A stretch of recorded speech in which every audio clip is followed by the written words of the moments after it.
So usually we use that word to imply that something's good or effective, but to be fair, this in reality, I guess, isn't always the case. People traditionally believe that the earth was flat.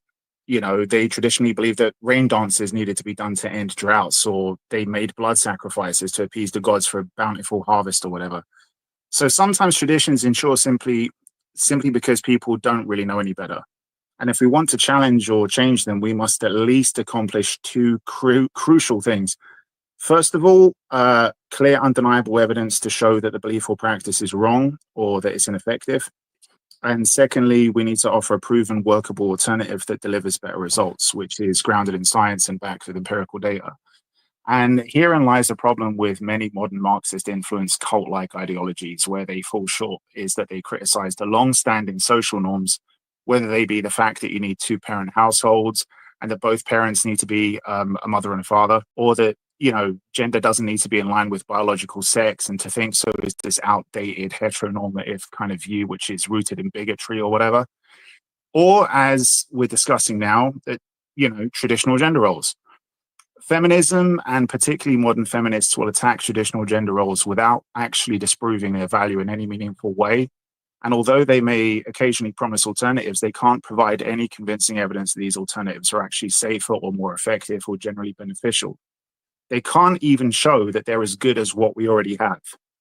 So without proof of progress, their kind of movement collapses. Critique can't replace tradition, and tradition cannot be overthrown by rhetoric alone. It needs to be replaced by something demonstrably better. So until then, the burden of evidence lies with those who want to tear it all down. Okay, with that being said, Teriak, you can go ahead and have your time. Yeah, so the core issue at this, like I said, I'm going to get philosophical at this, but it's going to try to keep it simple, particularly for people in chat and all stuff. And again, shout out to Jake for not only hosting, but for like getting the definitions, like making sure that these kind of like are accepted out of the way, all this kind of stuff. So key thing here in terms of the nefarious character, the misogynistic, you know what I mean? As the misogynist, I want women to think they're equal to men. It's even in the word equality. You know what I mean? That's what it means, that women are equal to men. That's why you have like women saying it's like, yeah, like, women are just as strong as men, all this kind of stuff. We like for example, like if I am a misogynist, I want a society where like a man can openly beat the shit out of a woman and face no repercussion. You know what I mean? And when we looked at the Olympics, this last Olympics, we had a man beat the shit out of a woman and not only getting no punishment, but got rewarded.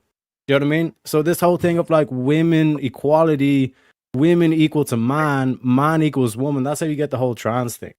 You know what I mean? And like when you look at the aspect and like the follow through across like the whole kind of like dynamic to it, the mere fact that they say that like they deny motherhood, they think that motherhood is like oppression, when motherhood itself is like the fundamental defining difference between what defines a woman to a man. A woman can become a mother. A man can't become a mother. You know what I mean? So it's like once you look at it from the society level, as a society, like women are like 10 times more, like they're infinitely more valuable than men. Men are disposable. That's why we send men to war. That's why men do the dirty jobs. You know what I mean? Because like we need to protect women. If we're going to repopulate and we only have one woman, that's only one kid every 9 months. So we've got 10 women or more. You know what I mean? Now we're multiplying and we give 9 kids, all this kind of stuff.